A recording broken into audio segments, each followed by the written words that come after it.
Ibi societas ibi ius, un adage latin qui nous dit qu'il n'existe pas de société sans droit. En d'autres termes, où il y a l'existence d'une société, il y a forcément l'existence du droit. Mais qu'est-ce que le droit? Salut à tous, j'espère que vous vous portez bien. Je vous informe que vous êtes sur la bonne chaîne pour tous ceux qui veulent apprendre le droit. Je vous invite à regarder cette vidéo jusqu'à la fin, car chemin faisant, je vous laisse toujours un petit secret. N'oubliez surtout pas de vous abonner si cela n'est pas encore fait et de cliquer sur le petit pouce bleu car ça nous aide à faire d'autres vidéos. On a tendance à dire que le droit est la faculté de réaliser une action, de faire tout ce qu'on veut avec nos biens, de réclamer tout ce qui nous revient de droit. Par exemple, M. Bernard du Glacier a déposé ses vêtements dans un pressing et il a le droit de les réclamer. Donc, M. Bernard du Glacier a le droit. On dit aussi que le droit est un ensemble de règles et de normes générales qui régissent les rapports entre les individus tout en fixant leurs obligations et les prérogatives. Lorsqu'on parle d'obligations, on parle de leurs charges. Par exemple, le pressing a l'obligation de restituer les vêtements de M. Bernard du Glacier. Et aussi, la prérogative peut s'appréhender comme un avantage qu'une personne peut avoir sur une chose ou sur un être humain. Par exemple, M.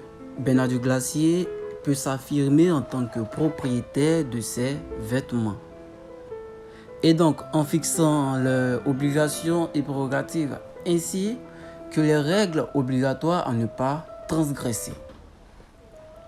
En fait, toutes ces définitions sont vraies, sont quasi vraies. Mais comme nous le savons tous, le juriste, c'est quelqu'un de précis.